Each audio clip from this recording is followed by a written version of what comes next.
أعوذ بالله من الشيطان الرجيم.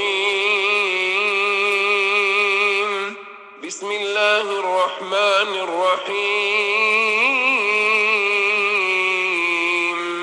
الحمد لله الذي أنزل على عبده الكتاب ولم يجعل له عوجا قيما لينذر بأسا شديدا من لدنه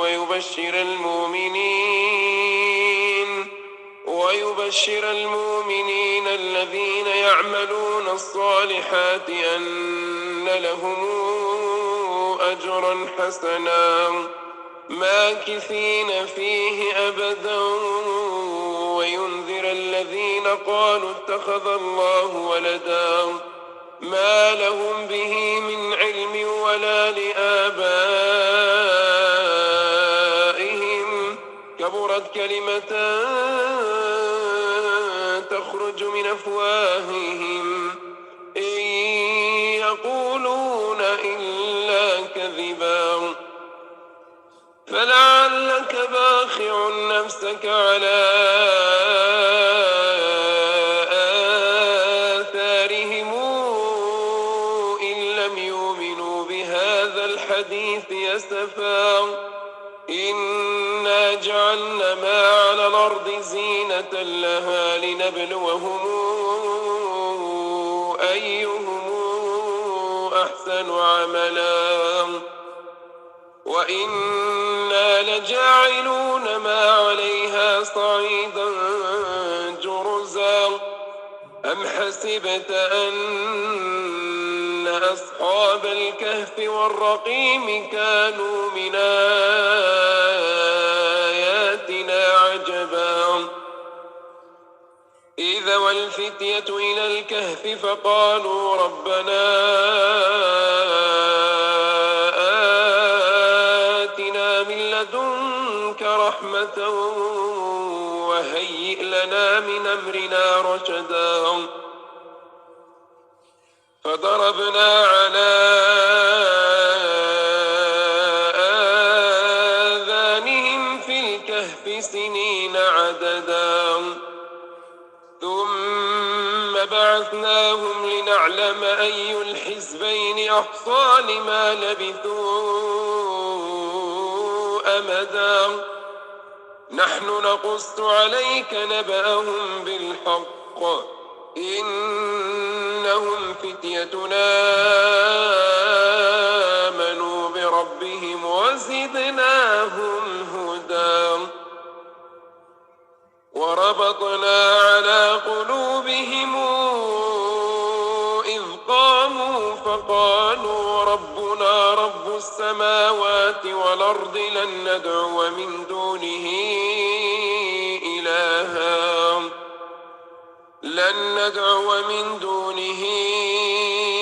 إلها لقد قلنا إذا شططا هؤلاء قوم اتخذوا من دونه آلهة لولا ياتون عليهم بسلطان بين فمن أظلم ممن افترى على الله كذبا وإذ اعتزلتموهم وما يعبدون إلا الله فأووا إلى الكهف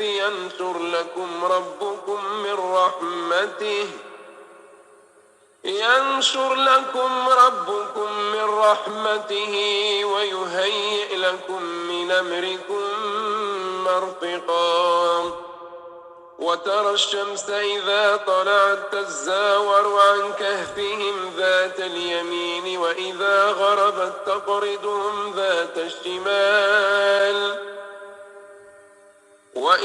غربت تقرضهم ذات الشمال وهم في فجوة منه ذلك من آيات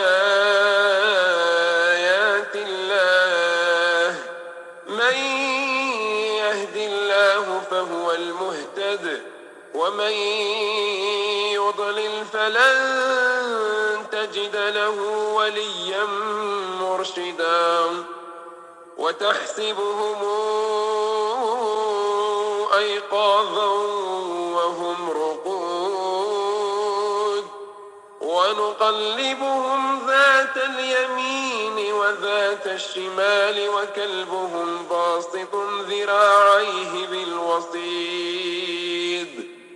لو اطلعت عليهم لوليت منهم فرارا ولملئت منهم رعبا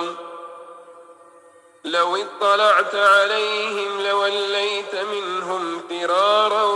ولملئت منهم رعبا وكذلك بعثناهم ليتساءلوا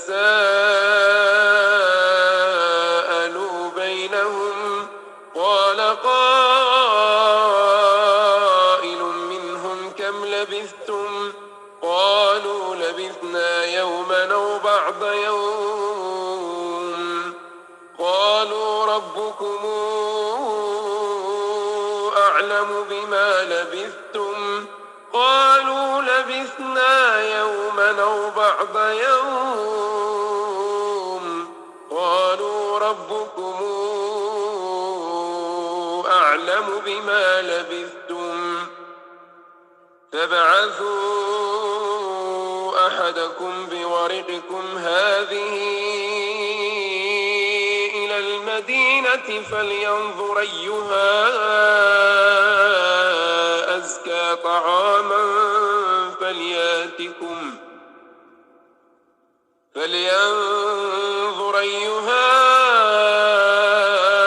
أزكى طعاما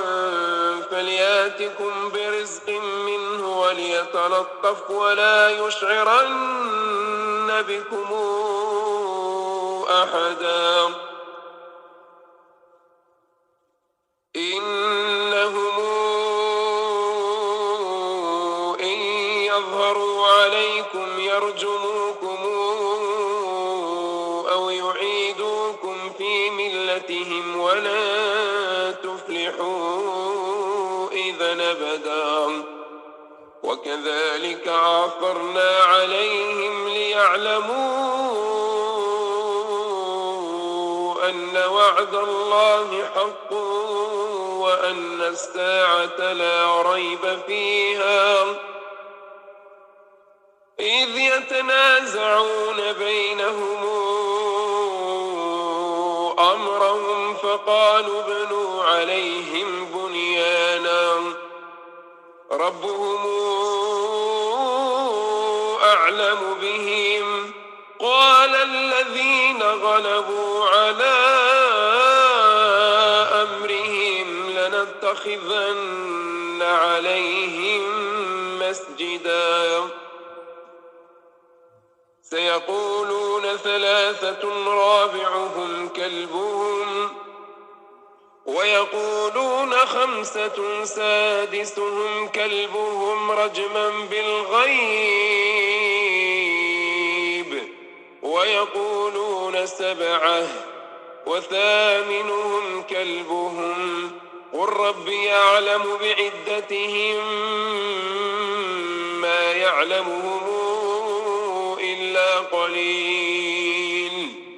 فلا تمار فيهم إلا مراء ظاهرا ولا تستفت فيهم منهم